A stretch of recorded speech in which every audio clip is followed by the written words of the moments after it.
arms of the king,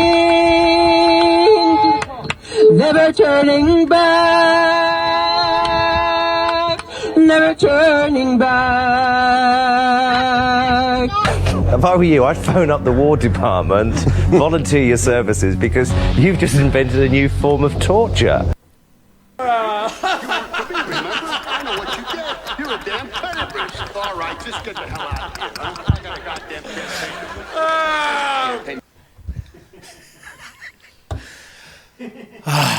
God, they're lost. They are lost in a sea of dog shit, folks. And nobody's throwing them a life preserver. Not me and any of my fans.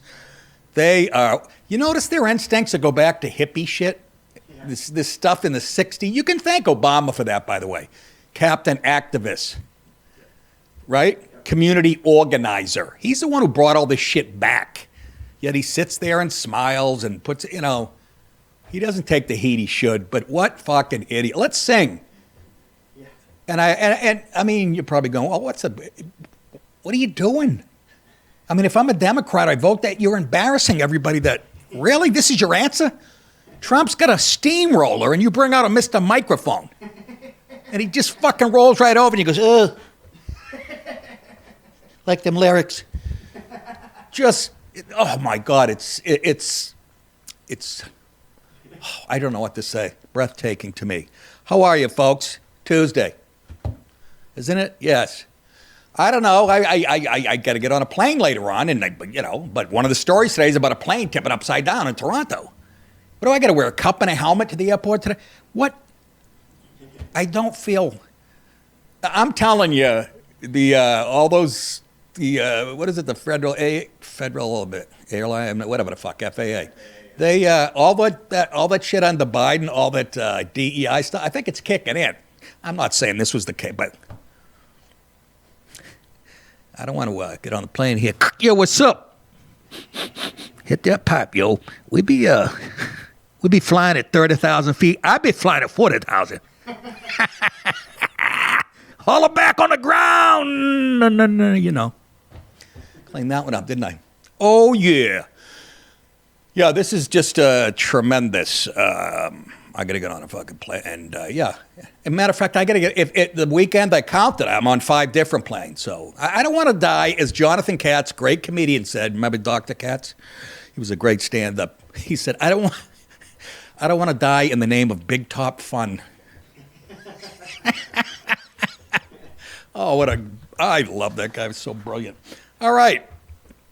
Real quick, in that hockey thing, I said, this tournament, I read about it. My brother told me, I go, it's not a great idea, but I go right in the middle of the season. Aren't they afraid of injuries? You know? Because when baseball, you do an exhibition game, all-star, it's basically an exhibition. Nobody's sliding headfirst into home, but you can't do that in hockey. It's almost like football. You don't go 100%, you're going to get hurt. These guys, as you saw first night when they dropped the puck, they're going 450%. That's all hockey players know, actually, for the most part, when something like this is on the line. Sure enough, I pick up the paper today. I look at trending stories. It says Charlie McAvoy. I go, oh, no. He either died or McAvoy is a great defenseman, Boston Bruin. He's on this team. He laid out Connor McDavid. Jesus, I was going to say Conor McGregor. Yeah, he plays hockey. Great fighter. He laid out Connor McDavid, who's the greatest hockey player on the planet. Fucking laid him out twice in that last game. And it says he's in a Boston hospital. They won't tell us why. They never do. But it has to be serious if he went back to Boston. And then the Tkachuk brothers, the 2 stars of the USA hockey team, you know, the ones that great players and I love to fight. Well, one of them didn't play at all last night because he was hurt from the game before. And then his brother Brady crashed into the goal last night and did one more shift and never came back. So you got 3 studs. 3 studs. This is for you hockey fans. Every time I say this, I feel like I'm talking to some reason all you people that love the show from the South. I don't know why. But that's not true, obviously. Anyways, so Canada actually has a chance Thursday night. And again, I'll be on stage, and the odds of me getting off stage without somebody coming up to me, it's almost enough for me to cancel the meet and greet. Shit. I forgot about that. Anyways, I love you people. Don't get me wrong. I'm just saying. All right, let's get to it. First story. México y Estados Unidos estaban trabajando juntos. Pretty good, huh, Del? A Mexican Senate Commission has approved the entry of members of the United States Army's, get this, 7th Special Forces Airborne. Those are Green Berets, right? Yeah. Green Berets in the country. You hear that? They're letting them into the country to train, not to shoot. They're not, which bummed me out, but excuse me. They're there to train the Mexicans military. Where has this been the last 40 years? Well, people have been dying of fentanyl and our country's been invaded by third world scum. Where was that? Biden, may you burn in hell, and anybody before you almost, except for, I don't know. Let's go back to Reagan. I'll give him a break. Well, I didn't like the Mexicans, but, well. Here's a report on it, not from me, but from somebody who knows something. In touch, we are now learning that a U.S. Special Forces 7th Group, also known as Green Berets, will be headed to Mexico to train Mexico's Marine infantry. And they'll also be training those Marines in 2 types of combat, conventional and non-conventional types. Those U.S. troops will be arriving in Mexico fully armed. That training between the 2 countries is set to begin tomorrow and last until March 30th. Now, oh, how about that? Wow, somebody's taking it serious. Remember, she wasn't going to let us do anything, Shine Bomb and Trump and yeah? You ever hear of tariffs? Plus all that money, that remittance, what they call, sent back to Mexico from people who are, yeah, you ain't going to get that neither. Now what do you say? Everything's a negotiation. That's how life works. I suck at it. I'm like Doug. If you guys are, you're going to like this if you're King of Queens fans. Doug goes to buy a motorcycle. And he's looking at it. He's like, yeah, that's a beautiful bike. And like, what do you want for the guy? He goes, $1,200. And then Doug goes, well, it's nice. It's not $1,200 nice. The guy goes, $1,200. He goes, well, it is very nice. And then he bends down and pretend he's looking at shit that he knows nothing about motorcycles. He's just pretending. How you do that when you, the guy goes, what are you looking for? He goes, I don't know. Here's $1,200. That's how I am in negotiations. I suck at it. Anyways, the commission unanimous. God damn it. This is coffee. It's like fucking Coke. Unanimously approved the mission without discussion or dissent on Tuesday. The vote came after the request of President Claudia, that's right, man, Sheinbaum. Sheinbaum. It sounds like one of the lawyers that Tony Montana hated. I know he's Cuban. Fucking Sheinbaum. Anyway, Sheinbaum Pardo. That's her name, Claudia. The 7th Special Force Group, whose motto is De Oppresso. What's coffee got to do with it? De Oppresso Liber, free the oppressed, has participated in peacekeeping operations in Panama, Peru, and Ecuador, and has been deployed to Afghanistan. Also known as Green Berets, that would be Berets de Verde. They participated in Operation Just Cause, which resulted in the January 1990 capture of Panamanian dictator General Manuel, there he is, got the skin of Edward James almost. Edward? Is it Ed? I just made that up. Wanted in the U.S. on drugs. If you guys are around to see that, when we got Noriega, they found him hiding in a hole, in a fucking whatever. And they take him out, and I'm talking, this is the resistance, the rebels. Have him in the back of the truck. They're punching him in the face. And he was a fucking dictator for forever over there. Face is all bloody, and he knows he's going to die. It was beautiful. You know what I'm saying? So they went and they got him. So don't fuck with this group. This is good news. Don't you move, you motherfucker. I'll blow your brains out. Sheinbaum and President Donald Trump. Sounds like a law agent. I'm with Trump and Sheinbaum. Early this month reached a deal to postpone a crushing 25% tariff on Mexican exports to the United States in exchange for Mexico stepping up its fight against the drug cartels flooding America with deadly illicit drug fentanyl. In return, the United States is supposed to step up its interdiction of firearms being illegally crossed into Mexico. Every fucking gun, they put a statistic out over there years ago, and it was like 75% of the guns were from this country. Stop that, and, it'll help both sides. But good luck with that. I don't think they're big on gun control in Mexico. just feeling it in my bones. Let's stay on the best president ever. Shocking poll results. Pollster Frank Luntz appeared on CNN with a kitten on his head. Jesus, Frank. Are you shitting me? Oh, God. It's like a Siamese 10-pound cat's taking a nap on his giant skull. CNN bad toupee and all to explain to nitwit journalist chick how Dems who have voted in the past for Obama, Hillary, and Biden, and who switched to Trump in 2024, how they feel about how he is doing. Listen to this. They still don't like what he says, but they like what he does. And these are Democrats now who felt that they were not securing the border. They were doing nothing to prevent illegal immigration, that nothing was actually happening. This is CNN. They wanted to see a reduction in wasteful Washington spending, and they're seeing that. So what they tell me is, I wish you'd be a little bit less rude. But at the same time, they like what he's doing. They believe he's serious about it. And for the first time, they have confidence in the future. This is, I wish he would be a little less rude. Are you trying to date the motherfucker, or is he your president? Would you say that to Vince Lombardi or or Belichick? You're kind of gruff. Grow the fuck up. Stay in the park and sing songs for the next 50 years as your party goes down the toilet, because the guy has a rough personality. All that toxic white male shit, you know what? He's got all of it. Look what it's doing. What you call toxic. What we call leadership. Kiss my grits. How's that for strong language?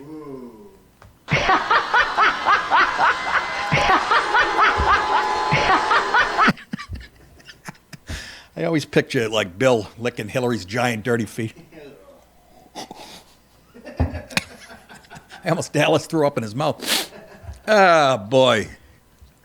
Let's move on to not another one. The aforementioned plane that tipped over I talked about. Holy moly. In Toronto anyway, so. Well, since Canada and the United States are going to play for a championship on Thursday night, let's do the right thing.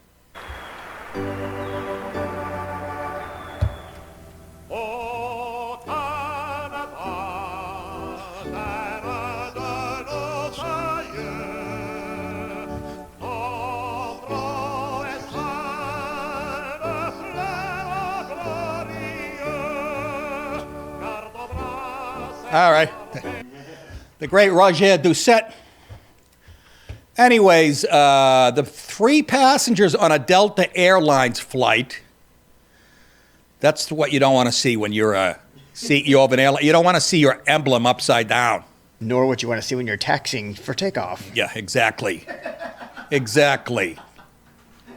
You're looking out your window. Excuse me, can I get another gin and tonic? 3 passengers on Delta Airlines flight, including a child, were critically injured when the plane crash landed and flipped upside down. How were they not burnt to a shred? My God, upside down at Toronto Pearson International Airport. Been there a few times. Flight records identify the craft as a Delta Flight 4819, which took off from Minneapolis about 11:47 a.m. The crash happened just before 3 p.m. They think 2 of the people in the towers at the airport were black midgets in wheelchairs. Images show the mangled airliner smoldering on the snowy runway as dazed passengers scrambled out and called their lawyers. Let's take a. Well, we got the report here. We're in Toronto. We just landed. Our plane crashed. It's upside down. Fire department's on site. Upside down. Everybody. Most people appear to be okay. We're all getting off. Some smoke going on. All right, that's enough. Guy was in a coffee can, apparently. That's how he survived. The belly-up jet looked badly damaged in photos and videos circulating on social media, with one wing severely crumpled and the tail section partially sheared off. Ay, ay, ay. At least 8 people have been reported injured so far, and like they said, I'm just guessing those 8 might not have been buckled in, as sometimes I'm not. Well, 99% I am, but sometimes I'm watching like a really good movie, like Practical Magic with Sandra Bullock, and I forget. Paramedics told BBC it transported the 3 gravely injured passengers, that's up to 4, by the way, to 3 different hospitals, including a pediatric patient and a man in his 60s. So that means there was a kid involved.